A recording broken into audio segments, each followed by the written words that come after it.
নবী রাহমাতুল্লিল আলামিন বললেন, কোরআন যদি অর্থসহ বুঝে পড়তে পারো, অডেল সওয়াব তোমাদের আমলনামায় লিখে দেওয়া হবে।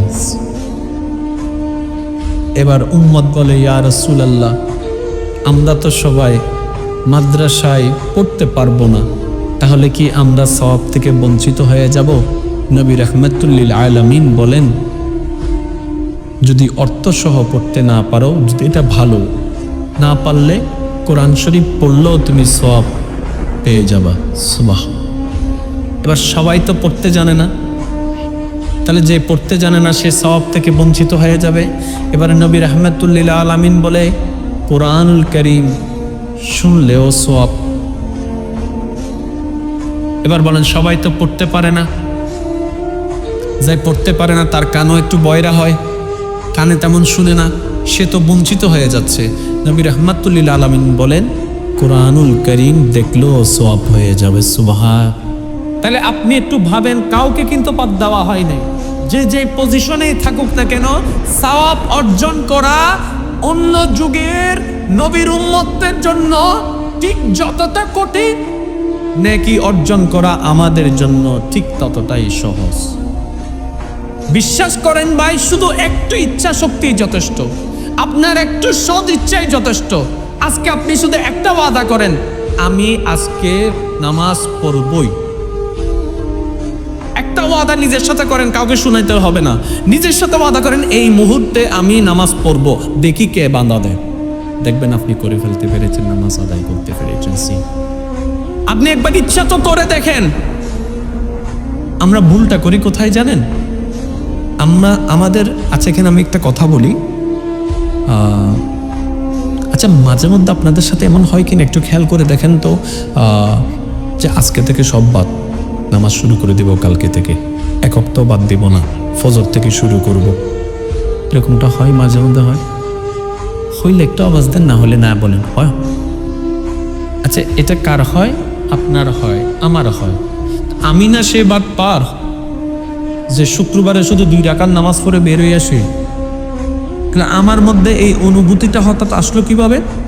মনে রাখবেন, যখন দেখবেন আপনার মনের ভিতরে গুনাহের জন্য অনুতপ্ত কাজ করছে, অনুশোচনা কাজ করছে, নিজের গিল্টি ফিল হচ্ছে, আপনার মধ্যে যখনই দেখবেন একটা পবিত্র ভাব, কালকে থেকেই নামাজ শুরু করব, আমি কালকে থেকে ভালো হয়ে যাব, এই ফিলটা যখনই আসবে, মনে রাখবেন আপনার ভিতরে আল্লাহ পাক রব্বুল আলামিন ফেরেশতার মাধ্যমে রহমতের ব্যবস্থা করে দিচ্ছেন। সুবহান।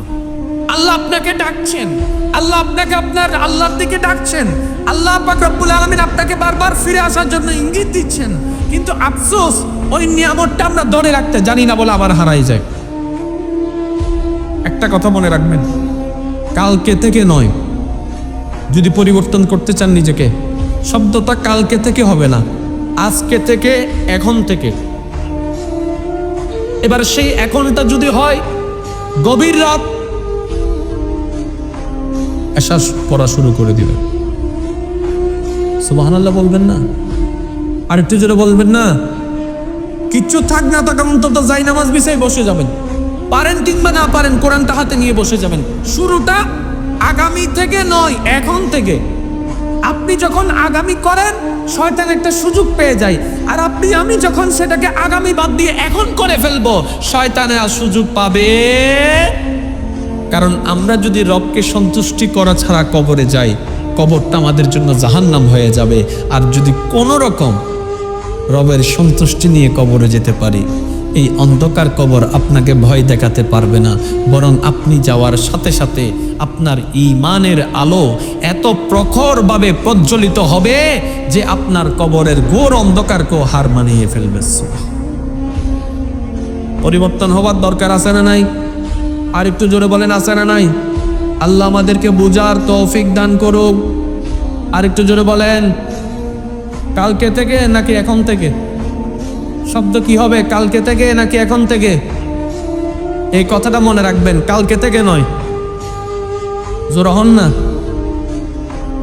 বান্দা দিবে কে? জোরে বলেন, বান্দা দিবে কে? এবার আপনারা আমরা সবাই মিলে আওয়াজ দিয়ে বলি, আমাদেরকে খাওয়ায় কে? আরো জোরে। কার জমিনে আছি? কার দেওয়া দেহ, কার দেওয়া নিঃশ্বাস, কার দেওয়া হায়াত, কার দেওয়া সম্পদ, তাহলে তার কথা শোনার তো কোনো দরকার। রব সতর্ক করে দিয়েছে, সুতরাং আমাদেরকে সতর্ক থাকা দরকার।